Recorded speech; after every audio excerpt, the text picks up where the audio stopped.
Alhamdulillah ва салату ва саламу аля расулилlah сумма амма баъд. Ассаламу алейкум рахматуллахи ва баракату. Урматтуу бир туугандар, урматтуу биздин каналдын катталуучулары. Бүгүн биздин иншаалла жаңы сабагыбыз, жаңы курсубуз башталууда. Курстун аталышы өзүңүздөр билесиздер. Атеизмдин чыныгы жүзү жана андан кутулуунун жолдору. Атеизм жөнүндө сөз кеп кылаардын алдын bir кыскача сөз, мындайча айтканда кириш сөз айтып коюм келип жатат. Кээ бир туугандарыбыз, урматтуу бир туугандар, кээ бир туугандарыбыз айтат. Силер ар дайым эле салафилерге, ар дайым эле вахабилерге, ар дайым эле мусулмандардын ичиндеги эле бир жамааттар менен алексиңер.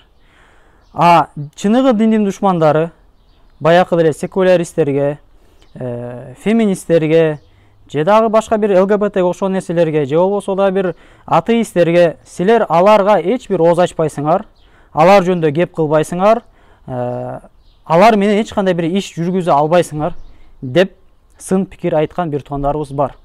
Андай бир туугандарга, урматтуу бир туугандар, биз эмне деп жооп беребиз? Биз айтабыз. Биринчиден, сен өзүң эмне кыласың? Өзүң кандай иш алып барасың? Бул Мухаммад саллаллаху алейхи ва саллям үммөтүнө өзүңдүн кандай пайдаң бар? Эмне иш алып барып жатасың? Себеби бизде билесиздер, Кыргызда бүткөн ишке сынчы көп дейт. Өзүң эчтеке кылбайсың, бирок бирөөлөр кылганды сындайсың. Бул албетте туура эмес, урматтуу бир туугандар. Ошондуктан биз анын өзүнөн сурайбыз. Сен өзүң эмне иш алып барасың? Эгерде сен өзүң иш алып бара албасаң, эмне үчүн сен кылгандарды сындайсың? Макулбу? Бул биринчиден. Экинчиден, урматтуу бир туугандар, биз айтабыз. Пайгамбарыбыз саллаллаху алейхи ва саллям айтат: "Куллун муяссарун лима хулика лаху." Ар бир адам эмне үчүн жаралган болсо, ошону кылыш ага жеңил болот. Ар бир адамда, урматтуу бир туугандар, өзүнүн жөндөмү бар. Ар бир мусулман адамда Алла таалам өзүнчө бир жөндөм берген. Бирөөлөр баянды кооз айтат, бирөөлөр кызматты жакшы кылат, бирөөлөр жакшы согушат, бирөөлөр сабакты жакшы берет, бирөөлөр китеп жазат. Алымдардын ичинде деле, мисалы, бир эки алым бар дейлик. Эки алымдын илими бирдей деңгээлде десек дагы, бирөөсү китеп жазуудан кыйын болсо, экинчиси маселе талашуудан кыйын болот. Жана башка ушундай бир адамдын жөндөмүнө жараша. Ошонун негизинде, урматтуу бир туугандар, эгерде сахабалардын жашоосун карай турган болсок, сахабалардын арасында мисалы Абу Бакр радиаллаху анху пайгамбарыбыз келердин алдын кандай гана бай киши эле пайгамбарыбыздын дааватын, мээнетин колдоп, акчасын баарын сарптап, кандай кедей адамга айланган. Ошондой эле Хадижа энебиз кандай бай эле, пайгамбарыбыз саллаллаху алейхи ва саллямдын мээнетин, пайгамбарыбыз саллаллаху алейхи ва саллямдын динин колдош үчүн акча сарптап жүрүп, кандай акырында акчасыз киши калды. Булар динге акча менен кандай гана бир чоң, мындайча айтканда, жардам беришти. Кудум ошондой эле, мисалы Халид бин Валид, Салахуддин, Мухаммад Фатих, булар деген кылыч менен, согуш менен ушул жагы менен мусулмандардын кызматында болгон. Жана имам Абу Ханифа, имам Абу Юсуф, имам Шафии, имам Малик, имам Ахмад ибн Ханбал, булар деген илим жаатындагы адамдар болгон. Мындайча айтканда, мен айтайын дегеним, Алла таалам ар бирибизге бир өзгөчө бир жөндөм берген. Ошол жөндөмдүн негизинде адам өз элине, өз динине жардам бере алат. Мисалы, көп аркага кайтпай эле 20-кылымдын эле эки арстаны Мустафа Сабри жана имам Аль-Каусари, Мухаммад Захид Аль-Каусари. Мухаммад Захид Аль-Каусари, урматтуу бир туугандар, анын кылаар иши диндин ичиндеги туура эмес фиркаларды оңдоо болгон, ошолорду сындоо болгон. Мусулмандын ичиндеги вахабилерге окшогон, салафилерге окшогон, жана башка ушуларга окшогондорду ал сындаган, алардын айыбын ачкан, аларды Ахлу сунна вал жамааттын чегинен коргогон. Кудум ошол эле учурда анын досу Мустафа Сабри, бул дагы экинчи биздин алымыбыз, анын мындайча айтканда көпчүлүк кылган мээнети динден сырткары адамдар менен мамиле болгон. Мындайча айтканда, секуляристтер менен жана башка ошон бир атеисттер менен, өзгөчө атеисттер менен жана философтор менен көп тартышкан. Ар бир адам өзүнүн жөндөмүнө жараша иш алып барат. Албетте кээ бир адамдар бар, бардыгына жетишет. Шейх Саид Фуда деген мына биздин устазыбыз бар бул жерде, Иордания мамлекетинде. Ал адам философторуна дагы, атеисттерге дагы, вахабилерине дагы барына эмне жолун берип, исламды коргоп, ахли сунна ва жамаатты коргоп, кылып, ушул менетти кылып келе жатат. Ошондуктан, эгерде сен өзүң эчтеке кылбасаң, бирок вахабилерди түздөп, же салафилерди түздөп, аларды туура жолго үндөгөн адамдарды сен эч бир мындай бир сындаганга акың жок. Себеби сен өзүң эчтеке кылбайсың. Ошондуктан, урматтуу бир туугандар, мен бир нерсени эскертип кетейин. Кээ бирки адамдар мусулмандардын ичиндеги жамааттар менен талашкан ушундай бир ачуу калдырып, эмоция калдырып, ушундай бир жаман сөз менен, жаман адеп ахлак менен, адепсиздик менен талашат.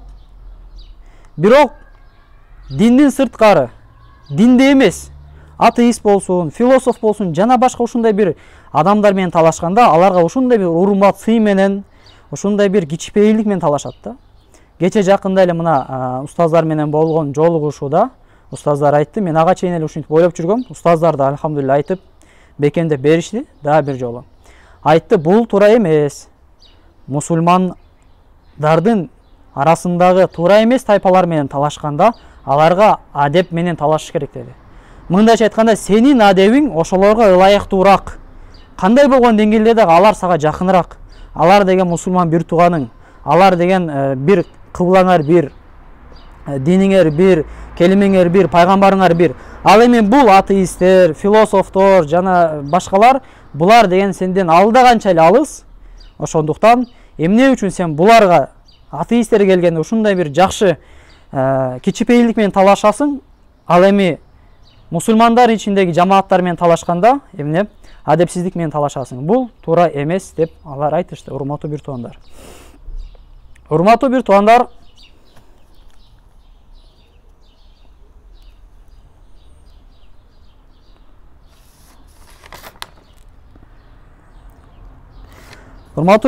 бул курс боюнча эгерде айта кете турган болсок, бул курсту өтүүдөн максат эмне? Өтүүдөн максат эмне десе, бул курсту окуудан максат барып алып бирөө менен талашуу эмес, атеисттер менен талашуу эмес, атеисттерди барып алып ислам дининде ушундай деп аларды динге киргизүү максат эмес. Себеби бул курс анчалык деңгээлде сизге илим бере албайт. Балким бул курстун негизги максаты, муну жаттап алыңыздар, ал-викая. Алдын ала сактануу. Алдын ала сактануу. Бизде биякта арабтарда мындай сөз бар. Ар-раф'у ад-даф'у асхалу мин ар-раф'a дейт. Профилактика легче, чем ее лечение дейт. Мисалы, алдын алуу дарылоодон жакшыраак дейт. Бул кандайча, урматтуу бир туугандар? Мисалы, коронавирус оорусун баарыбыз эле билебиз. Коронавирус оорусуна чалдыкканга чейин дарыларды ичип, медиктер айткан нерсени кылып, даяр турган жакшыраакпы же ооруп калып, анан кийин дары ичкен жакшыраакпы? Албетте, алдын ала алган жакшыраак жана жеңилирээк болот.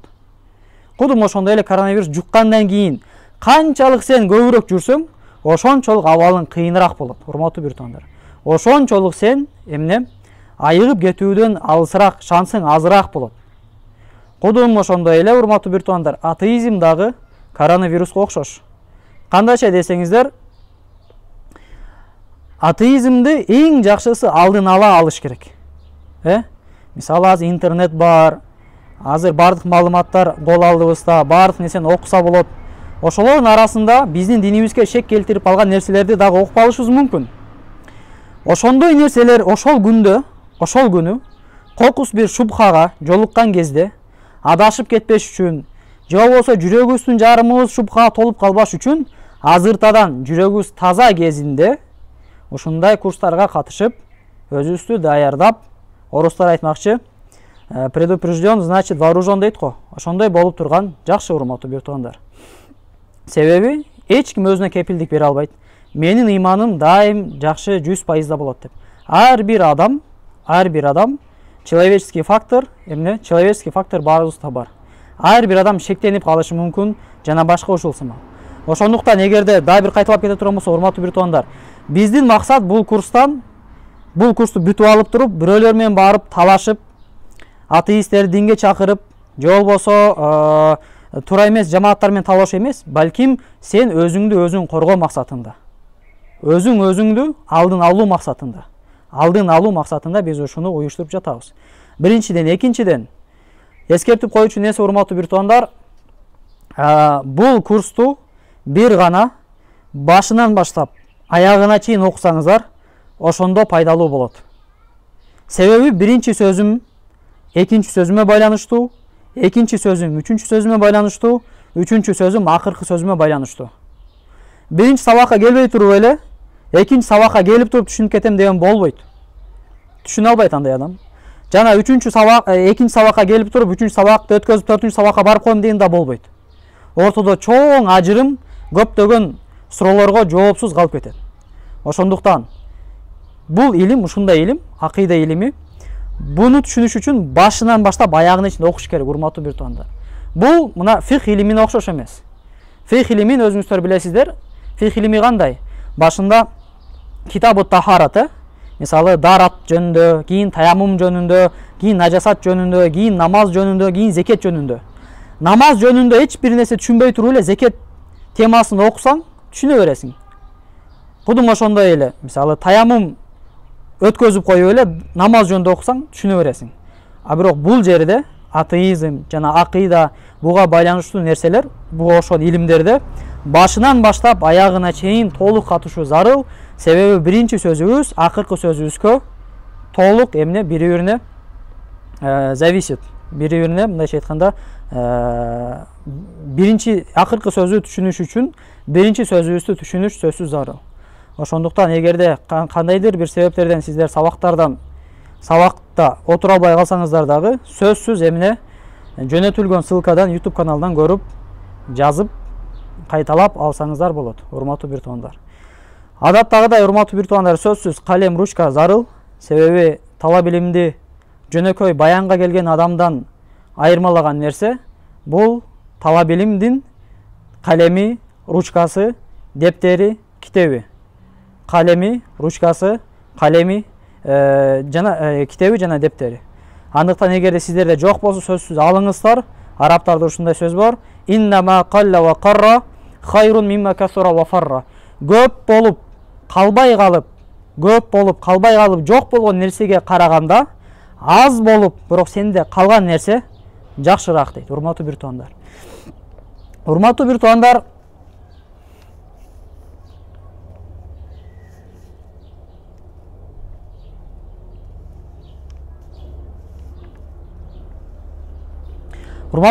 биз азыр 21-чи кылымда жашайбыз. 21-чи кылымда ушундай бир 20-чы кылымда жана 21-чи кылымда атеизмдин туу чокусу болуп жатат да, чын айтканда. Себеби мурдагы доорлордо, мурдагы кылымдарда атеизм анчалык бир күч алган эмес болчу. Жада калса алымдарыбыз, акыйда илимдин алымдары, баягы билесиздер өзүңүздөр, акыйданын бир нече аты бар. Илмул калам десе болот, илмул акида десе болот, ошолордун арасында илмут таухид. Ушул жерде илмут таухид деген эмне десе, Алланын жалгыздыгы тууралуу илим деп айтабыз да. Илгери акиданы илмут таухид деп атаган.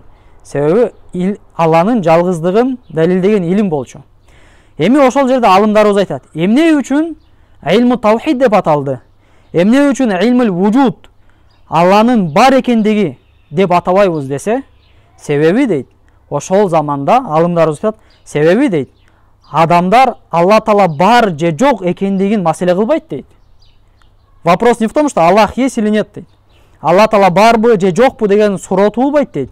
Алла Таала жалгызбы же жалгыз эмеспи, же шериктери барбы деген главный момент, негизги маселе ушул дейт да. Ошол себептен мусулман алымдары башка динсиздерден айырмаланыш үчүн биздин динибизде Кудай жалгыз деп, ла илаха иллаллах, Кудайдан Аллахтан башка сыйынып татытуу зат жок экендигин эмне аныктап, биз өзүбүздүн илимибизди, бул жаатта аныктаган илимибизди илмут таухид деп атаганбыз. Мындайча айтканда, Алланын бирдигин далилдеген илим. Караңыздар, бул жерден эмнени билебиз? ilgeri bizге чейин мурдагы замандарда, мурдагы доордордо Алла Тааланын бар же жок экендиги анчалык бир актуальный маселе болгон эмес, балким Алла Таала жалгызбы же жалгыз эмеспи деген вопростор актуальныйраак болгон. Ал эми азыркы учурда урматтуу бир туугандар 21-20 кылымдарда Аллах барбы же жокпу деген суроолор эмне бара-бары күч алып ушунчалык бир пикке жетип жатат. Билесиздер урматтуу бир туугандар, атеизмдин борбору, атеизмдин мындайча айтканда родинасы, мекени бул Европа. Ал эми Европадагы бар нерсенин бардыгы араб мамлекетине өтөт. Араб мамлекетине өтпөй эле койбостон биздин дагы Орто Азияга, СНГ мамлекетине дагы таасир жеткизет. Албетте сразу эмес. Мисалы бүгүн болгон нерсе Орто Азияга эртеңки күнү жетип барбайт. Бүгүнкү адаттар Европадагы, бүгүнкү кылык жоруктар, бүгүнкү бир акыйдалар, бүгүнкү бир сөздөр 5 жыл айырмасы менен, 10 жыл айырмасы менен араб мамлекеттерине жана ошондой эле Орто Азия мамлекеттерине жетип барат. Ошонтасыздарбы? Ошондуктан азыр элестетсеңиздер, 5 жыл мурун эгерде кыргыздарга парламентте ЛГБТ жөнүндө, однополый браки жөнүндө сөз болот десе, кантип бир ушуну бир кантип ишенмек элек, туурабы? Бирок 1 жума, 2 жума мурун көрдүк. Уже эле бизге ал нерсе келди. Эмне үчүн келди? Себеби бул нерсе мурда эле Европада башталган. Кудум ошондой эле, урматтуу бир туугандар, атеизм кудум ошондой. Атеизмдин борбору болгон Европада бул нерсе башталган. Азыр Кыргызстанда бул нерсе бар. Акырындан болсо дагы динден чыккандар же болбосо динге болгон көптөгөн бир чечилбеген маселелер, суроолор менен жүргөн адамдарыбыз дагы бар. Урматтуу бир туугандар. Эми урматтуу бир туугандар, биз мурда сабактарда эгерде эстесеңиздер айтканбыз, Ал-хукму бишей фар'ун ан тасаввури. Бир нерсеге өкүм берүү аны толук түшүнүүнүн негизинде болот. Мындайча айтканда, бир нерсенин жаман же жакшы деп айтыш үчүн сен анын өзүн так билишиң керек. Туурабы? Бул машина жакшы десең, сен ал машиненин жакшы экенин билишиң керек. Кандай машина экендигинчи. Эми биздин сабагыбыз атеизм болгондон кийин биз атеизм өзү эмне экенин да билишибиз керек да. Ошонтасыздарбы? Сен атеизм жакшыбы же жаманбы деп бир өкүм берүүдөн алдын биз аны толук түшүнүшүбүз керек. Урматтуу бир туугандар, дүйнөдө 1,5 миллиард, жок 1,5 миллиард эмес, кечиресиздер, кытайлар эле өзүнчө 1,5 миллиардты. Дүйнөдө азыр 7 миллиард деп атышабы? Ошол 7 миллиард адам болсо, бардыгы 2 тайпага бөлүнөт, урматтуу бир туугандар. Ручкасы менен, ручка, тетради барлар, сөзсүз жазыңыздар ушул нерселерди. Биринчиси бул атеисттер, же болбосо атеизм деп коет. Экинчиси бул теисттер, же болбосо теизм деп коет. Булар кимдер десе, урматтуу бир туугандар, атеизм деген Кудай жок экендигине бекем ишенген адамдар, Кудай жок экендигин бекем далилдеген адамдар. Атеисттер ушулар. Ал эми теисттер ким десе, теист деген, же болбосо теизм деген бул Кудай бар экендигин бекем ишенген адам. Кудай бар экендигине бекем ишенген адам теист. Мындайча айтканда, мусулмандар, христиандар, иудейлер, буддалар, булардын бардыгы эмне? Теисттер. Мындайча айтканда, бир какой-то бир күч бар, Кудай бар, бир жаратуучу бар деп ишенген адамдар, булар бардыгы ушул тайпага кирет. Теисттер. Ал эми атеисттер эмне? Булар Кудай жок экендигине бекем ишенет. Кээ бирки адамдар туура эмес сүрөт беришет атеизмге. Атеист ким дегенде Кудайга ишенбеген адам деп айтпайбыз. Бул нерсе боюнча биз кийинки сабактарда бир кененирээк айтып беребиз. Балким атеист ким дегенде, атеист ал ушундай адам Кудай Таала жок экендигине бекем ишенет. Мындайча айтканда, атеизм бул өзүнчө бир ишеним. Бул ишенимсиздик эмес. Бул өзүнчө бир ишеним. Эмнеге ишеним десе, Кудай жок экендигине ишеним. Натыйжада Кудай Таалага ишенбегендер, булар атеисттер деген бир аз туура эмес болуп калат. Себеби атеизмдин негизги формулировкасы бул Кудай Таала жок экендигине ишенген адам. Бул ишенүүнүн бир өзүнчө бир түрү. Урматтуу бир туугандар. Дагы башка бир кээ бирки жамааттарыбыз бар. Буларды да сөзсүз айтып кетишибиз керек. Теизмдин ичинде, теизм биз айттык азыр эле Кудай Таалага ишенген адамдар. Булардын ичинде, урматтуу бир туугандар, эки тайпа бар. Биринчилер булар монотеисттер. Жазыңыздар, булар монотеисттер. Экинчиден, урматтуу бир туугандар, булар политеисттер. Монотеизм жана политеизм. Монотеизм ким десе, урматтуу бир туугандар, булар жалгыз Кудайга ишенген адамдар. Жалгыз Кудайга ишенген адамдар. Кудай бир экендигине ишенген, Кудай жалгыз экендигин далилдеген адамдарды монотеист деп коет. Же болбосо монотеизм деп коет.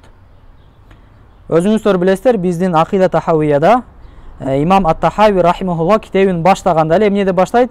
Инна Аллаха таала вахидун ла шарика ла. Алла таала жалгыз, анын шериги жок дейт. Бул динибиздин түркүгү. Алла тааланын шериги жок. Кул хуаллаху ахад. Айткын, Алла жалгыз. Мындайча айтканда, монотеисттердин ичине мусулмандар дагы кирет. Муахидун деп коет го араб тилинде, муахидун. Алла тааланы жалгыз деп билгендер, мусулмандар дагы монотеисттердин ичине кирет. Чыныгы монотеисттер ошол мусулмандар болот өзү.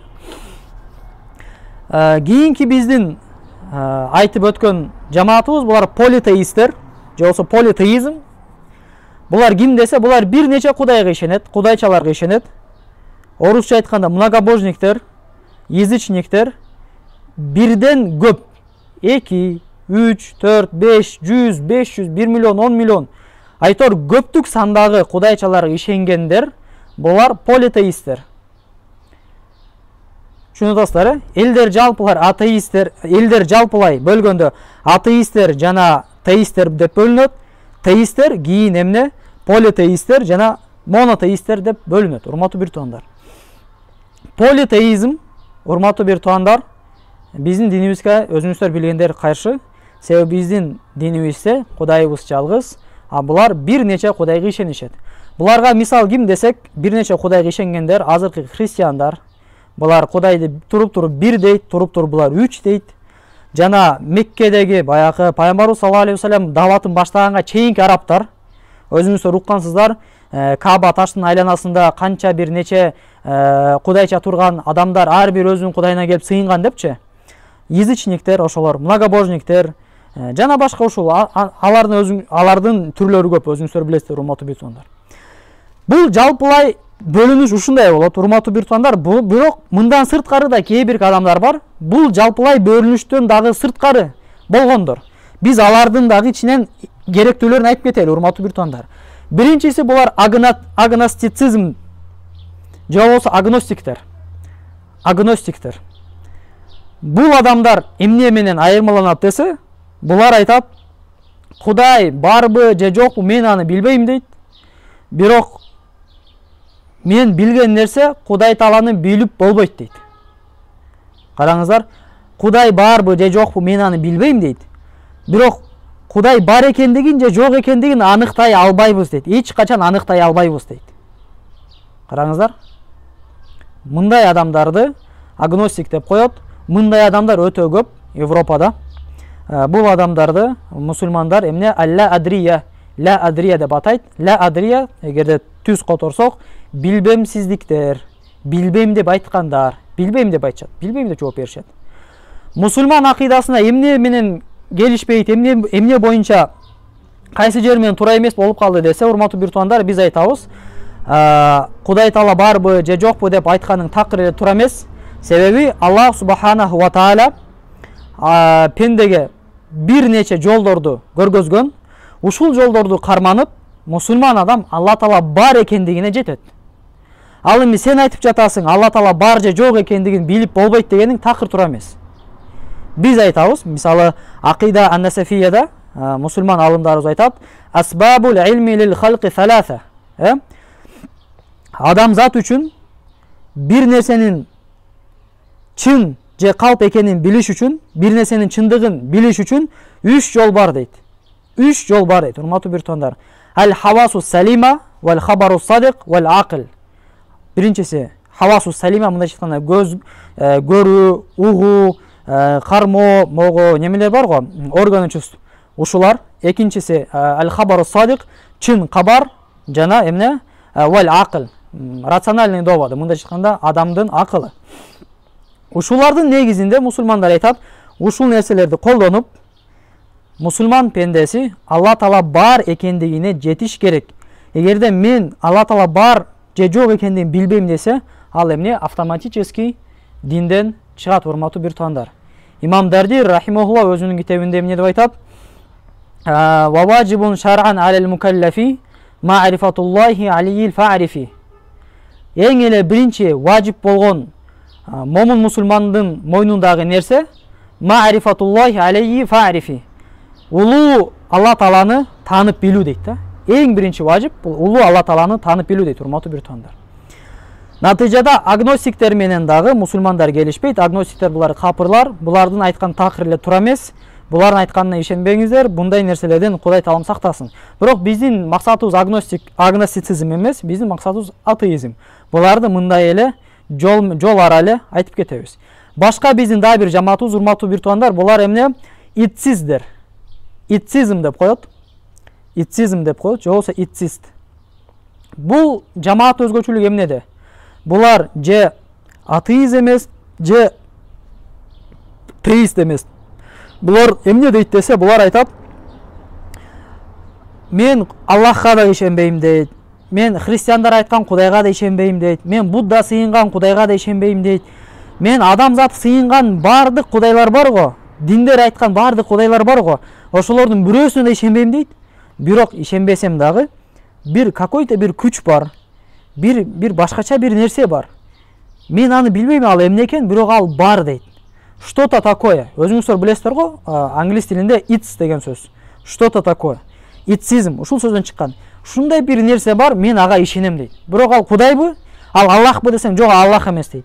Христиандардын Кудайбы десең, христиандардыкы да эмес дейт. Будда сыйынганбы десең, жок дейт. Уйбы десең, уй дагы эмес дейт. Ким десең, билбейм дейт. Ал айтат, бир нерсе бар, мен аны билбейм дейт. Урматтуу бир туугандар, ушул жамаат, мо итсизм деген кээ бир мамлекеттерде ушундай бир өнүгүп жатат. Акыркы 10 жылдык ичинде опросторду көрдүм. Опростор укмуш эле шкала менен учуп жатат да. Мисалы, мурда опрос кылганда бир 10 жыл мурун элдин 13% эле итсисттер болсо, Европанын кээ бир мамлекеттериндечи, азыркы учурда 30%, 50%, 70%га чейин чыккан мамлекеттер бар экен. Мындайча айтканда, бул дагы өтө күч алып кетип аткан бир өзүнчө бир эмне нерсе. Кудайым бул нерседен сактасын. Итсистер менен мусулмандардын ортодогу мамилеси, урматтуу бир туугандар. Итсистердин айтканы туурабы же туура эмеспи? Арабча шейия деп коет. Итсизмдин арабчасы шейия, шей деген сөздөн, шей нерсе деген бар го, шейия. Ошо бир нерсе бар дегендер деген. Мусулмандар менен итсистердин болгон мамилесинде эч кандай туура нерсеси жок. Мындайча айтканда, мусулмандардын акыйдасына итсистер карама каршы. Каким образом? Кандай десе, мусулмандар Алла Тааланы сыпаттаганда, Алла Таала ушундай бир зат, ушундай бир нече сыпаттар менен сыпатталынган. Анын кудурет сыпаты бар, анын каалоо деген сыпаты бар. Алла Таала тирүү зат, муктаж эмес зат, үй бүлөсү жок, баласы жок, аялы жок, бир нече сыпаттарды айтып, биз ошол затка иман келтиребиз. Сурайт да, сен бул нерсени кайдан алдың? Кудурет деген сыпатын кайдан таптың? Тирүү экенин кайдан таптың? Жана башкасын кайдан таптың десе, биз айтабыз. Биздин немебиз, далилдерибиз Алла Таала бар экендигин гана далилдебестен, Алла Таала кадыр экендигин, Алла Таала каалоо сыпаты бар экендигин, Алла Таала тирүү экендигин, жана башка сыпаттарды да далилдеп берди деп айтабыз. Түшүндүңүзбү? Ошондуктан эгерде кимде ким мен ушундай бир затка ишенем, ал бир Кудай, ал бар, бирок ал кандай экендигин билбейм десе, ал дагы динден чыгат. Себеби биздин динибизде бир гана Алла Таала бар экендигин айтып коюу жетишсиз, балким Алла Тааланын бир нече сыпаттары бар. Биз ал сыпаттарына иман келтирүүбүз зарыл. Эгерде ким иман келтирбесе, ал динден, урматтуу бир туугандар, чыгат. Кантип мусулман ал сыпаттарга жетти, кантип, как он об этом узнал, бул нерселерди кантип билди десек, биз айтабыз, биздин өзгөчө бир далилдер бар. Ошол далилдер аркылуу биз Алла Тааланын ушундай сыпаттар менен сыпатталышын биз билдик деп айтабыз, урматтуу бир туугандар. Ал кандай далилдер десе, урматтуу бир туугандар, биз аны кийинки сабактарда кенен айтып беребиз. Каким образом Алла Таала кадыр экендигин билдиң, кантип Алла Таала тирүү экендигин билдиң, жана башка. Урматтуу бир туугандар. Урматтуу бир туугандар, өзүңүздөр билесиздер, биз айттык сабактын башында эле, атеизм күчөп турган учуру, атеизм дүйнөнү каптап турган учуру, атеизм мусулманды дагы, капырды да чачатып жаткан учуру, анын себеби эмнеде? Анын себеби эмнеде десе, бул жерде бир нече себеп бар. Бир эле себеп эмес, балким бир нече себеп бар. Ошол нерселердин кээ бирлерин урматтуу бир туугандар айтып кетсек. Атеизмди күчөп, атеизмдин күчөшүнө себептердин бир себеби бул ушул нерсе, урматтуу бир туугандар. Мусулман адамдын исламдын түшүнбөй жүргөндүгү жана атеисттин атеизмди түшүнбөй жүргөндүгү, урматтуу бир туугандар. Дагы бир жолу кайталайын. Мусулман адам эмне үчүн динден чыгып жатат? Жана атеист эмне үчүн атеизмге кирип жатат десе, мусулман адам исламдан чыгып жатат, себеби ал динди такыр түшүнбөйт. Исламдын акыл менен шайкеш келгендигин түшүнбөйт. Ал байкуш ойлойт, наука исламга каршы, демек ислам бул туура эмес, бул болбойт, мен жөн эле өзүмдү чарчап, орозо кармап чарчап жүрөм, эртең баамда тойгонда чарчап атам, анан акча зекет да төлөп акчам кетип атат. Бул ислам такыр эле туура эмес деп туруп, эмне өкүм чыгарып жаткан негизи эмне десе, исламдан жахил болгондугу, исламдан сабатсыз болгондугу, урматтуу бир туугандар. Бул негизги момент, урматтуу бир туугандар. Шуну жакшылап түшүнүп алыңыздар. Жахлул муслим би исламихи ва жахлул мулхид би илхадихи. Атеизмдин, атеизмди түшүнбөгөндүгү өзүнчө проблема, жана мусулмандын исламды түшүнбөгөндүгү өзүнчө бир проблема. Мусулман адам исламды түшүнбөгөндүктөн динден чыгып жатат, ал эми атеист адам атеизмди түшүнбөгөндүктөн атеизмге кирип жатат. Сиздер ойлосоңуздар керек, кантип десеңиздер, биз мисалы мына мисал катарында айтып кетели, урматтуу бир туугандар. Көптөгөн динибиздин ичинде душмандар тараптан келген көптөгөн бизде эмне шубхалар бар, суроолор бар. Мисалы кээ бирлер айтат, эмне үчүн Алла Таала бар болсо, Алла Таала силер айтасыңар мусулмандар, эмне үчүн Алла Таала бар болсо, ал адилеттүү деп атасыңар. Бирок карай, эгерде бул дүйнөнү карай турган болсоңор, бул дүйнөдө адилетсиздик көп го. Күнөөсүз адамдар өлүп атышат, күнөөсүз адамдар ооруп атышат, күнөөлүү адамдар жыргап жүрүшөт, жаш балдар ооруйт. Анын күнөөсү эмнеде? Жана башка кээ бир адамдарда жашоосунда постоянно жамандык болот. Эмне бул, эгерде силердин кудайыңар ушундай болсо, анда мен ал кудайга ишенбейм дегендерчи. Ушундай вопростордун жообун билбегендиктен кээ бир адамдар жүрөгүндө шек пайда болуп, эмне Кудай сактасын, динден чыккан адамдар дагы көп эмес, аз эмес, урматтуу бир туугандар, аз эмес. Мен Дубайда жүргөндө египеттик бир жигит менен таанышып калып, Иорданияда окуйм деп айтсам, сөздөн сөз чыгып, мен билбейм, чын айтканда ал атеистпи, мага бирок ал ошондой сезилди, чын айткандачы. Чын айтканда мага ошондой сезилди, ал мага ушундай суроо берди. Ал айтат, мына дейт, мен жаман үй бүлөдөнмүн дейт.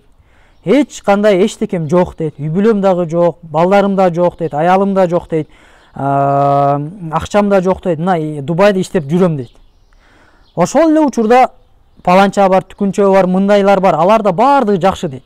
Эми сен айтып атасың, Кудай Таала адилеттүү зат деп. Адилеттүү зат болсо, кана адилеттүүлүгү дейт да.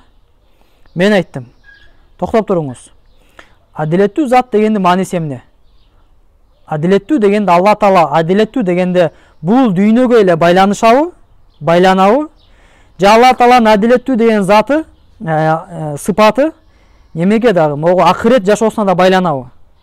Ал айтты, албетте бул адилеттүү деген Алла Тааланын адилеттүүлүгү бул дүйнөдө эле эмес, акыретте дагы мындайча айтканда, акыретте дагы болот деди.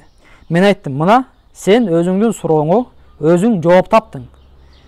Биз динде билебиз, урматтуу бир туугандар, ким кандайдыр бир жамандык болсо, кимде бир кандайдыр бир жамандык болсо, ал ага сабыр кылса, шүгүр кылса, Алла Таала кыямат күнү ошол нерсеге сабыр кылгандыгы үчүн, ошол жамандыкты көтөргөндүгү үчүн, кыйынчылыкты көтөргөндүгү үчүн ордуна эмне сооп берем дейт. Ордуна күнөөлөрүн кечирем, жоксу сооп берем дейт. Мындайча айтканда, макул, сен бул дүйнөдө кыйналдың, акыретке барганда соопту алдың. Каякта адилетсиздик. Эмне үчүн адилетсиздик болуп жатат? Сен кыйналгандыгың үчүн бир аз мөөнөттөн кийин Алла Таала адилеттүү болгондуктан сага сообун берип жатат. Себеби Алла Тааланын адилеттүү деген немеси, сыфаты бул дүйнөгө эле эмес, акыретке да байланыштуу. Ошондуктан бул кыскача, мындайча айтканда, бул суроонун кыскача бир жоопторунан, урматтуу бир туугандар. Ушундай эмне суроолор көп да арабыздачы. Атеизмге адам кантип келип калат, урматтуу бир туугандар? Атеист эч качан, мусулмандардын ичинен атеист эч качан туруп эле жакшынакай эле намаз окуп, зекет берип, орозо кармап, даватка чыгып жүрүп эле, сабак окуп жүрүп эле, медресеге каттап жүрүп эле, туруп эле бир маалда эле атеист болуп кетпейт эч качанчы. Бир секундта мындай шылчок болуп эле эч качан атеист болуп кетпейт. Балким мусулман адам кандай болот? Бир жерден окуп калат, бир жерден угуп калат. Душмандардын, илимсиздердин, билимсиздердин айтып жаткан суроолорун угуп калат да, ал суроонун жообун билбейт, албай окуш. Жана бирөөдөн да сурабайт. Бирөөдөн да сурабайт. Мисалы, имамга келсе, имам, астагфирулла, сен ушундай бир жаман ойлорду эмнеге ойлойсуң? Мисалы бар да, мисалы, келесиң, келип туруп, молдоке дейсиң, бардык нерсени Алла Таала жаратса, Алла Тааланы ким жаратты десең, ал эмне дейт сага? Сен урушат, жаман көз менен карайт, сен кантип ушундай сүйлөп жатасың дейт да, туурабы? А бирок мындай суроо берүү ар бир адамдын акысы. Ар бир адамга ушундай интерес келиши мүмкүн. Себеби бул турган эле нерсе, турган эле иш. Түшүнөсүздарбы? Ошондуктан, урматтуу бир туугандар, мусулман адам кантип исламдан чыгат десе, ал адам көптөгөн суроолор болот, суроолорго жооп таппайт. Интернетке жазса деле, интернеттин 90% вахабилер эч кандай илмул калам окубайт, акыйдага эч кандай тиешеси жок. Атеисттер менен эч качан бир маселе кыла албайт. Андыктан суроолорго жообу дагы жок. Биз ахли сунна вал жамаат бул нерсени интернеттен да айтпайбыз, эч кимге айтпайбыз, жүрөбүз, ойноп эле. Анан ортодо эмне? Ал адамдын жүрөгүндө бир так калып кетет. Что-то здесь не так депчи. Что-то бул жер туура эмес болуп калды дейт. Ал жүрөт, дагы жүрөт, бир нече жыл өтөт, бир нече ай өтөт, дагы бир жерден көрүп калат.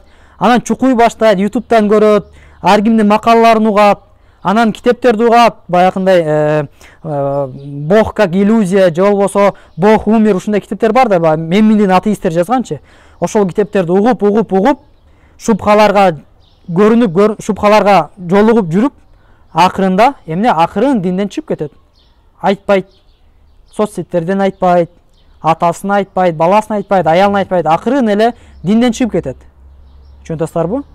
Мындайча айтканда, мусулман адам динден чыгып жаткан учурда бир секундта же бир минутта чыкпайт, балким көптөгөн айлар, көптөгөн жылдар, көптөгөн күндөр өтөт, ал ойлонот.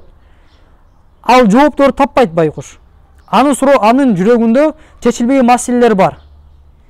Мисалы, мындай деле ой келиши мүмкүн да.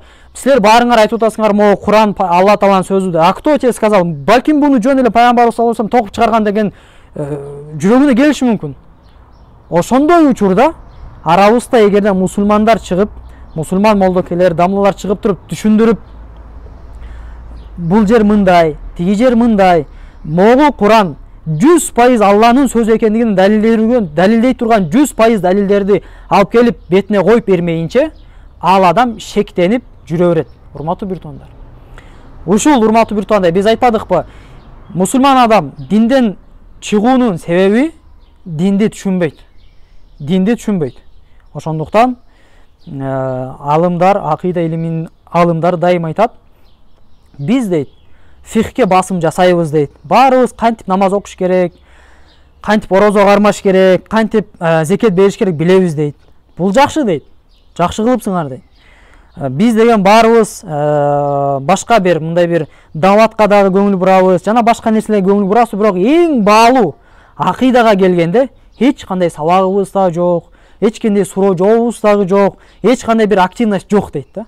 Болбосо дейт, акыйдага байланышкан эгерде бир гана шек гана пайда болсо дейт, ал нерсе жеп отуруп мусулман адамды динден чыгарат дейт. Караңыздар, могу Египеттен чыккан, башка мамлекеттерден чыккан азыркы араб чөлкөмүндө, в арабском мир ушундай адамдар бар. Куранды жаттап 30 пара көтөрөт. 30 пара жаттаган карлар бар. Динден чыгып, мен атеистмин, Куран жаттадым, мен бирок атеистмин. Кимиңер мени ислам дини хак экендигин, же болбосо чындык экендигин далилдеп бере аласыңар деп диспуттарды кылып, дискуссияларды кылып, прямой эфирге чыгып аткандар бар. Урматтуу биктондар. Это о чем говорит? Куранды да жатта, биз жаттаба деген жокпуз. Илимди да оку, фихти да оку, бирок буну да кыл деген да. Балким азыркы заманда могу акыйдага басым кылуу көбүрөөк болуш керек дейт. Себеби могу фихтен акыйдаң слабый болуп, эгерде фихиңди эле бекемдей берсең, акыйдадан эгерде сен ушундай бир шубхаларга жолугуп калсаң, анда барып фих сени куткара албай калат дейт, урматтуу биртугандар. Ошондуктан биздин сабакта, урматтуу биртугандар, эгерде сиздерде кандайдыр бир суроолор бар болсо, могу Абдулайыз Дамла жазыңыздар. Абдулайыз Дамла мага берет, иншалла. Бул каналдын жетекчиси, администратор мага берет. Биз ошол немелерди, суроолорго иншалла кыскача жоопторун беребиз, урматтуу биртугандар. Жана окудум ошондой эле. Биз айтпадыкпы? Момун адам эмне үчүн динден чыгат десе, динди түшүнбөйт. Атеист адам эмне үчүн атеизмге кирет десе, атеизмди түшүнбөйт. Атеизмди түшүнбөгөндүн сүрөтү кандай? Атеизмди, урматтуу биртугандар, дайым диндин душмандары бир мындай гүлдөгөн, мындай бир жашыл, көк, сонун бир нерсе катар көргөзөт да мусулмандарга, жана мусулман эместерге дагы. Сонун нерсе катар бизге айтат. Сен деген ты должен быть свободным. Сен деген эркин болушуң керек. Сен деген өз оюңду билдиришиң керек. Сен деген кысылбашың керек. Сен бирөөдөн зависть этпешиң керек. Сен деген мындай түрмөдө жашагандай жашабашың керек. Жана ушундай бир мындайча айтканда урандары бар. Эгерде бул урандарын биринен алып көрө турган болсок, жана атеизмдин негизги сүрөтүнө чапташтырып көрө турган болсок, эч кандай ортодо эмнеси жок, эч кандай байланышы жок. Балким бунун баары калп, розовый очки. Түшүнөсүздарбы? Эптеп эле алдап атеизмге киргизүү. Болбосо атеизмдин ичиндеги менминден атеисттер атеизм жөнүндө китептерин жазган. Атеизм бул эмне? Кудай жок деп атабыз. Эмненин негизинде? Первый, второй, третий. Биринчи далилибиз ушул, экинчи далилибиз ушул, үчүнчү далилибиз ушул. Демек Кудай жок. Биринчи далилибиз бир гана Кудай жок экендигин далилдебейт. Балким бир башка нерселерди далилдейт да. Биз ошол нерселерди азыр мисалы зикир кылып кетебиз. Мисалы Гольбах деген, урматтуу биртугандар, Гольбах деген атеизмдин талабын талашкан бир атеист болгон, китептери бар. Ал айтат: ля хуррия. Нет такого понятия, что свобода человека. Адамдын эрки деген понятие жок дейт. Адамдын эрки деген понятие жок дейт. Өзүнүн китептерине ал айтат. Кудум ошондой эле ошол өзү эле айтат. Мисалы, адамдын каалоосу деген дагы жок дейт. Адамдын каалоосу деген жок дейт. Эмне үчүн деп сурасаң айтат: адамдын каалоосу жок, адамдын эрки жок. Себеби адам өзү эмне десе, ал айтат: маджмуату заррот. Зарро деген эмне? Бул комплекс атомов. Понимаете? Комплекс атомов. Адам эмнеден состоит? Адамдын денеси эмнеден турат? Атомдардан турат. Болду. Значит, бул деген атомдардан турат. Эми башка нерселерди карап көрөлү. Адам атомдардан турат экен, макул. Ташты карасаң деле, таш деле атомдан турат, топтолот. Мисалы бака деле, уй деле, ит деле, чочко деле, таш деле, дарак деле, суу деле. Эми карасаң анда таштын деле каалоосу жок, таштын деле бир эрки жок, анда сеники деле жок дейт. Түшүнөсүздарбы? Кудум ошондой эле. Булардын мисалы Фрэнсис ким дейт? Фрэнсис Крик деген дагы бир башка атеизм талабын талашкан өз алымдарын бирөөсү, ал айтат: ля ма'на лил хая. Нет смысла жизни. Бул жашоонун эч кандай бир мындайча айтканда маңызы, максаты жок дейт. Жашоонун маңызы, максаты жок. Эмнеге десең, баягы эле ответ. Себеби адам человек состоит просто из атомов. Адам бир нече атомдан гана турат. Ал эми бул атомдар бүткүл дүйнө ушул атомдардан состоят. Ушул нерседен топтолот. Таш алар айтат да, сен өмүрүңдө бир ташты көрдүң беле, кыялданып аткан, же бир максат коюп жашаган, же бир принциптерди кармап жашаган, жана башка. Таш жөн эле таш. Адам деле ушундай жөн эле бул адам дейт да. Түшүнөсүңөрбү? Сен өмүрүңдө бир жыгачты көрдүң беле, бир максат коюп, өзүн бир нерседен исключать этип, бир нерсеге жетем деп, бир маңыз көрүп, сен ушундай бир жыгач көрдүң беле, же таш көрдүң беле, же суу көрдүң беле дейт. Жок дейсиң. Кудум ошондой эле, адам ошондой дейт. Себеби таш дагы, суу дагы, жыгач дагы атомдардан турат, сен деле бир атомдардан турган бир жандыксың дейт. Эми ушул жерде суроо, урматтуу бир туугандар. Биз айтпадыкпы башында элечи? Атеист адам эгерде атеизмдин чыныгы жүзүн билгенде, атеизмге кирбейт эле депчи. Алар эгерде ушул сөздөрдү укканда, адамда эч кандай эрк жок, адамдын каалоо тилеги дагы жок, адамдын жашоосунда маани, маңыз дагы жок. Себеби адам бул жөн эле бир таштан эч бир айырмасы жок бир нерсе десе, атеист адам кирет беле же кирбейт беле, урматтуу бир туугандар? Өзүңүздөр ойлонсоңуздар. Албетте андай адам атеизмге бир кадам жолобойт болчу. Мен чын айтканда мурда атеисттерди, анан философторду мектеп учурунда окуп жүргөндө ойлой берчүмүн да, булар өтө бир илимдүү, билимдүү, анан ушундай адамдар болсо керек депчи. Чынында булар бир байкуштар. Дамлалар айтат, Куранда Алла Таалам айткандай, улайка кал ан'ам бал хум адал дейт. Алар мал сымал, балким малдан да жаман дейт. Алар мал сымал дейт, балким малдан дагы жаман дейт. Эмне үчүн десе, урматтуу бир туугандар, эмне үчүн малдан дагы жаман десе? Себеби мал, таш, суу, асман, жер, булардын баардыгы Кудай Тааланы таанып жашайт экен да. Кудай Таалага моюн сунуп, Кудай Таалага зикир кылып, тасбих кылыпчы, Кудай Тааламды арулап. Ал эми атеисттер эмне? Кудай Таала жок деп жашайт. Ушул тарабынан карай турган болсок, булар малдан дагы жаман дейт да. Ва ин мин шейин илля юсаббиху бихамдихи валакин ла тафкахуна тасбихахум дейт. Эмне гана болбосун, баардыгы Алла Тааланы арулайт дейт. Куранда Алла Таалам айтат. Бирок силер алардын арулаганын түшүнбөйсүңөр дейт. Себеби ар бир махлуктун, ар бир жандыктын өзүнүн тили бар дейт. Түшүнөсүңөрбү? Бир гана атеисттер, байкуштар эмне? Алла Таала жок деп жашайт. Түшүндүңүздөрбү? Ошондуктан урматтуу бир туугандар, бул жерде мен азыр имам Мустафа Сабринин сөзүн айтып койгум келип жатат. Өзүңүздөр билесиздер, биз азыр эле айттык. Мусулман адам эгерде динин толук түшүнгөндө эч качан динден чыкмак эмес деп. Мустафа Сабри 20-чы кылымдын аалымы, биз мурда айткандай атеисттер менен көп талашкан. 20-чы кылымда ушундай бир сөз башталган: дин акылга каршы деген. Же болбосо наукага каршы деген. Жалпылай диндер, бир гана ислам дини эмес, жалпылай диндер акылга каршы деп. Ал эми акылга каршы болгон нерсенин баардыгы атпадайт, биз аны албайбыз деп. Ошол учурда Мустафа Сабри айтат дейт. Ушул сөздү айтып чыккан философтор баардыгы Кант, Дэвид Хьюм жана башка бул философтор жаштыгында ким болгон экен карагыла дейт. Жаштыгында булар баардыгы кыддис болгон.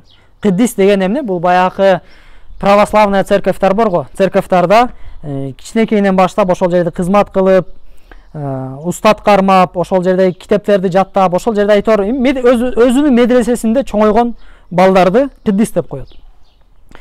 Кийин алар чоңоюп, илим билим алып, кийин карап көрсө, булардын могу дини, христианство дини акылга такыр сыйбайт экендигин көрүп, динден чыгып, философияны кармап, акылдын негизинде динди эмне кылган? Могу христианство динин жокко чыгарган. Кийин главный момент, урматтуу бир туугандар, булар далилдеген кантип христиандардын дини акылга каршы, кантип булардын дини акылга каршы келип жатат. Бирок эң негизги момент, урматтуу бир туугандар, түшүнүп коюш керек. Булар далилдегенден кийин эмне деп кыйкырган? Булар далилдеди да, акылга каршы экенин далилдеди. Далилдегенден кийин алар мынтип кыйкырган. Жалпы диндер акылга каршы депчи. Мусулмандардын динин карабай туруп, мусулмандардын динин билбей туруп, мусулмандардын динин анализ кылбай туруп, өздөрүнүн чала динин, дин деле эмес, анан дин деп айтылбайт алчы. Дин деген бир гана ислам дини, чын айткандачы. Ошол чала динди карап көрүп, акылга сыйбайт. Аны биз өзүбүз айтабыз, мусулмандар, христиандардын дини, мусулмандардын дининен башка эч бир дин акылга сыйбайт деп биз өзүбүз айтабыз. Алар христиандардын динин көрүп алып, акылга сыйбайт экенин билип туруп, эмне дейт? Бул ким мусулмандардын дини дагы акылга сыйбайт, жалпы диндер акылга каршы деп эмне кылган? Ката кетиришкен. Ошонун негизинде Мустафа Сабир айтат, жок дейт. Туура эмес дейт. Мусулмандардын дини эч качан динге акылга каршы келбейт, балким эмне акыл менен шайкеш келет, урматтуу бир туугандар. Балким биздин өзүбүздүн алымдарыбыз эмне деп айткан? Баягы эле биз айтып кеткендей, асбабул илми лил халqi саласа, ал-хавасу салимату, вал-хабару садику, вал-аклу деген. Акылдын өзүнүн орду бар, урматтуу бир туугандар. Динде өзүнүн орду бар, урматтуу бир туугандар. Ошондуктан, урматтуу бир туугандар,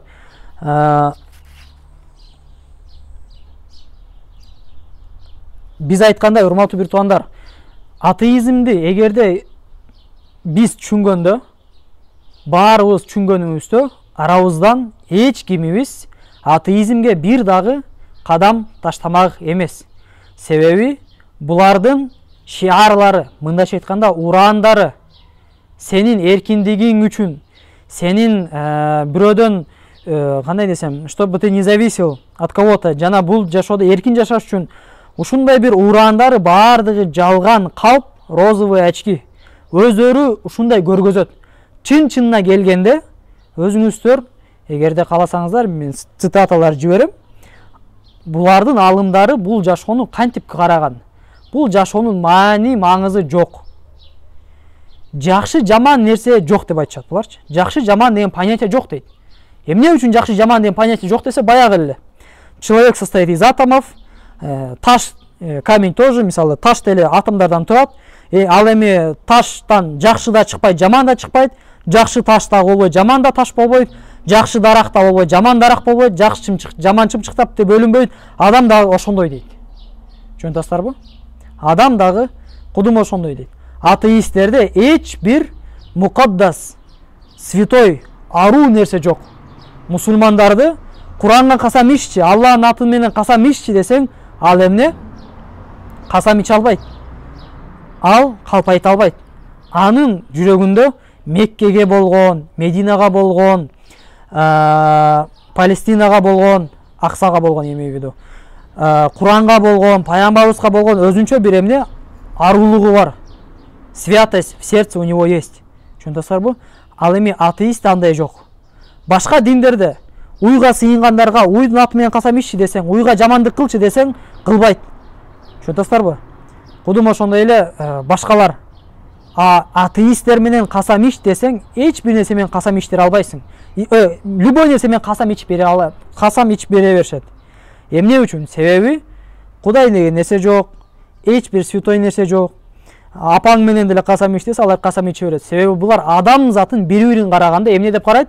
Majmu'atu zarrat, комплекс атомов. Бир гана ушундай гана. Эми мусулмандар динин карагыла, урматтуу бир туугандар. Валакод каррамна бани адама. Биз адам баласын урматтуу кылдык дейт. Бул дүйнөдө халиф кылдык дейт. Биз жакшы, эң жакшы келбетте жараттык дейт. Фи ахсани такун, эң жакшы келбетте жараттык дейт. Бул дүйнөдө өкүмдар кылдык дейт. Могу жашоодо, могу жер планетада Алла Таала бизди главный кылып жаратты, жана бардык нерсени бизге кызматчы кылдырды. Мына мусулмандар кордоп жатабы адамдын укугун жок кылып. Же атеисттерби? Урматтуу бир туугандар. Мунун баардыгы, урматтуу бир туугандар, биз дагы айтабыз, ушул эки нерсеге такалат. Мусулман адам ислам эмне экендигин билбейт. Чүнкөн аялдар чүнкөнүп жүрсө эле, демек бүттү булардын свободасын алдың, буларды бир нерседен тыйдың, жана башка жана ушундай. Жок. Иншалла биз ушул нерседе, ушул темада да сүйлөйбүз иншалла. Кийинки бир курстарда иншалла. Мусулман адам, мусулман исламчылыкты түшүнбөгөндүктөн исламдан чыгып жатат. Жана атеист адам атеизмди түшүнбөгөндүктөн атеизмге кирип жатат. Урматтуу биртугандар. Бул урматтуу биртугандар биринчи биздин себебибиз. Эмне үчүн атеизм өнүгүп жатат? Эмне үчүн атеизм, волна атеизма везде сейчас, бардык жерде азыр кетип атат. Эмне үчүн? Биз ушуну иншалла эмне бул биринчи себеби урматтуу биртугандар. Биринчи себеби. Экинчи себеби урматтуу биртугандар. Урматтуу биртугандар экинчи себеби өзүңүздөр билгендей биз башында айттык. Атеизмдин мекени болгон, атеизм мындайча айтканда жашап алган бул эмне? Бул Европа. Ошол мамлекеттер, Франция, Германия, Соединенные Штаты Америки, ушул мамлекеттер. Ошол мамлекеттерден башталган жана ошол мамлекеттерде катуу күчөп азыркыга чейин пикке жетип турат. Албетте булардын таасири Орто Азияга, СНГ мамлекеттерине, арабтарга, Африкага, дүйнөнүн ар бир бурчуна жетип жатат, бирок негизги момент ошол жакта. Эмне үчүн мусулмандар эмне жок? Мусулмандар жөн эле ислам динин кармап жүрө бербейби десе, алымдарыбыз айтат, один из факторов. Эмне үчүн мусулмандар ислам динин таштап ошол атеизмге кирип жатат десе, один из факторов атеизм байырлаган, атеизм күчөп турган мамлекеттерде эмне? Алар көп жактан бизден алдын кеткен дейт. Ошол жактан таасирленип калат дейт. Мындайча айтканда биздин жаштар, мусулман жаштары интернетти ачса, мусулмандардын жашоосу кыйын, начар, мусулмандар голодают, оружиеси жок, тамашы жок, нормальный мамлекети жок, коррупция, алдамчылык, бардыгы начар. Бир малда Европаны карасаң, көчөлөр таптаза, бири-бирин урматтайт, сыйлайт. Бардыгында оружие бар, бирок эч ким иштетпейт. Бардыгына сиз деп сүйлөйт. Бардыгы бири-бирине сонун мамиле. Даже не то, что булар деген гүлдү үзбөйт. Булар деген бир көчөдө бир жаныбар кетип атса, мынтыгы бар болсо да атпайт. Кой, природаны сактайлы депчи. Анан каалайсыңбы, каалабайсыңбы, ушундай ой кетет дейт. Ушундай ой кетет. Булар ислам динин таштап, көптөгөн нерселерден арылып, ислам динин таштап, көптөгөн нерселерден арылып, ушундай бир успехке, ийгиликке жетип жатат. Ал эми бизди сазга батырып, бизди кармап туруп, бутубуздан тартып жаткан нерсе, бул эмне? Ислам деген бир жүрөгүндө бир аз мындай бир неме кетет дейт да, шек кетет дейт. Анан дагы бир нерсе болот дейт. Анан дагы бир нерсе кошулат дейт. Анан дагы бир суроого жооп таппай калат дейт. Анан молдокейге барат, молдокей ушундай болуп атат, не кылайын десе, астагфирулла, сен ушундай деп ойлойсуң деп, аны да бир урушуп кетирет дейт. Түшүнөсүңөрбү? Ал ошентип ишенген, эми ал билбейт да ким экенин. Молдо десе бардык, ал универсальный солдаттай эле көрөт да, бардык суроолорго жооп берет депчи. Келсе ал суроосуна жоопту бербейт. Урушуп коет, кетирет.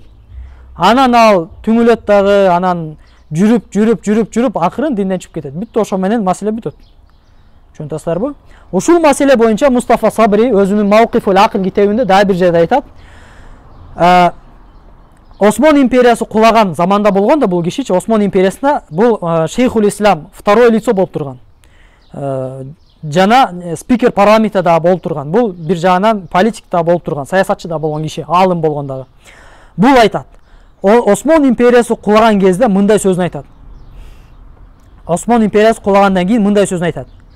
Эгерде дейт, Осман империясы кулабай, биз өзүбүздүн дүйнөлүк аренада өзүбүздүн лидерствобузду жоготпогондо, өзүңүздөр билесиздер, 9 кылым Осман империясы лидер болуп турган, дүйнө боюнча дүйнөнү кармапчы. Эң чоң немени кармап.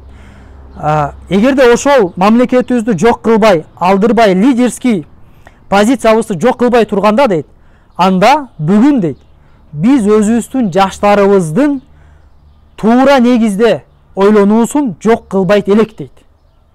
Биздин Осман империябыз жок болду, биз лидерский позициябызды да жок кылдык, биз чачырадык, биз алсыз болдук, биз мындайча айтканда чимкирибизди тарта албай калдык. Ошол себептен биздин жаштарыбыз каякты карап калды дейт. Каяк жакты көп сүйүп калды дейт. Европаны көп сүйүп калды дейт. Ошолордун өнүгүүсүн көрүп, булар эмне үчүн өнүктү дегенде, булар динди таштап ошол сетен өнүгүп жатат деген ойго каалайсыңбы, каалабайсыңбы келип жатат дейт, урматтуу бир туугандар. Себеби адамдын табияты ушундай. Адамдын табиятында каалайсыңбы, каалабайсыңбы?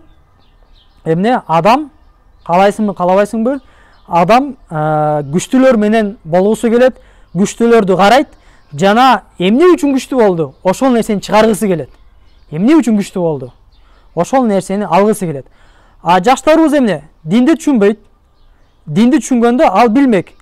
Биз мусулмандар аркка калганыбыздын себеби динди таштап койдук.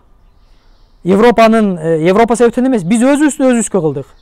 Ал өзү аны түшүнмөк. Бирок ал байкуш түшүнбөйт, ислам динин да түшүнбөйт, атеизмди да түшүнбөйт, Европаны да түшүнбөйт, бүттү. Көргөнү күнүгө Instagram, күнүгө YouTube, тигилер өнүгүп атат, тигилер жыргап атат, тигилердин жаңы оружиясы, жаңы мындай, а биз баягы өзү ара ичибизде баягы вахабиттер менен чечише албай жүрөбүз деп эмне ага жакпай жүрүп барып эмне? Бул оору, жүрөгүндөгү оору аны жыгат. Урматтуу бир туугандар. Ошондуктан урматтуу бир туугандар, кийинки сабакта иншалла атеизм эмне үчүн өнүгүп жатат, ошол боюнча дагы бир-эки нерсе калды, ошону айтабыз. Менин немем дагы түгөнөйүн деп калды, зарядым. Кечиресиздер. Убактыбыз да түгөндү, иншалла. Эгерде сурооңуздар болсо, Абдулайыз дамла жиберсеңиздер, иншалла ал мага жиберер. Ва ахирун давана алхамдулиллахи роббил аламин.